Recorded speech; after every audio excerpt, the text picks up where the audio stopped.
The 2026 NBA draft is on pace to be one of the best in NBA history. I mean, we don't even know who these kids are yet. They could potentially be some of the best players we've ever seen and some of the best big three at any draft year. These kids are so good that most out of 9 out of 10 times, any three of them would go first overall and 9 of the last 10 drafts. I mean, Reese Shea, you're kicked to the curb. Cooper Flag could be dethroned from the Mavs, which would not maybe be a horrible thing. Wemby, you're staying, but there is consideration. You're a Oklahoma City Thunder. Cade Cunningham, you're a Houston Rocket.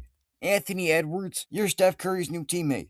You get it. But who exactly are these kids? Now, if you're unfamiliar with this draft, there are three guys who could potentially be amazing. We'll start it off with Darren Peterson, who is most likely the first overall pick, but we don't know yet. And most people say that he is the best prospect. But there are two other players that could be the best prospect in this draft. Now, Darren Peterson is a 6'5 combo guard. He's playing point guard, but he can also play shooting guard. Most likely a shooting guard in the NBA. I mean, there are some comparisons to Kobe, which is probably just talk, but it's more like a Anthony Edwards, D Wade type player. Not exactly a 1, but more of like an undersized 2 who's really athletic. Next up, we have AJ Demanston, another player that people think is going to be the best player, all these guys.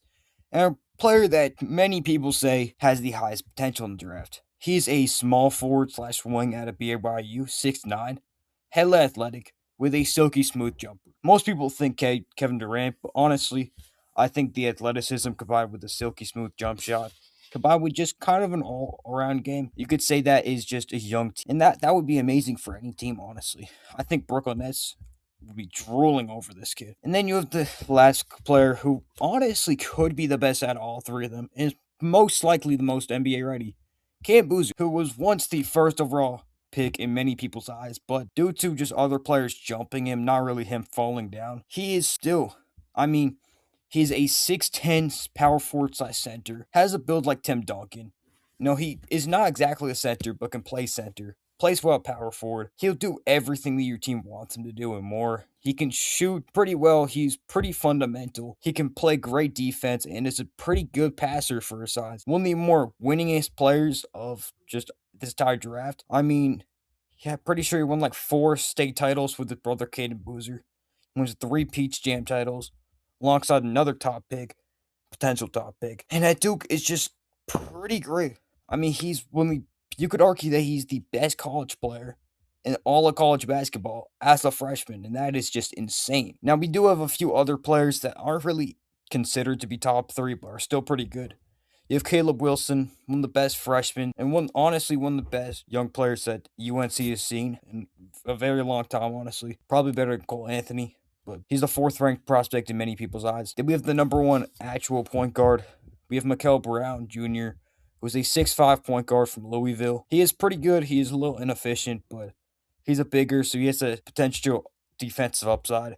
He's a pretty good passer too, and just overall pretty good point guard. Speaking of point guards, though, we also have players like LeBaron Fallon, who I think is way better than the people think. He's a sophomore who is 6'4", not as good defensively, but he could pass really well. Is more efficient and better scorer than Mikel Brown. I think he's just playing better than Mikel Brown. Mikel Brown probably does have better upside, but I don't know. If your team needs a scorer and a passer, then go get LeBaron.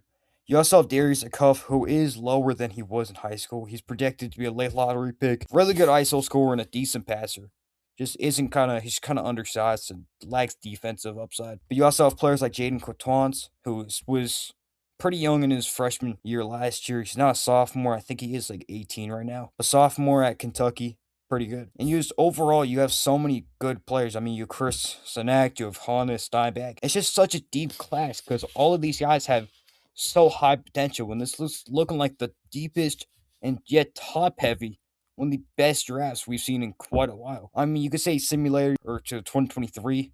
I mean, they had a big 3 of themselves. I mean, they have Amen Thompson, not Amen.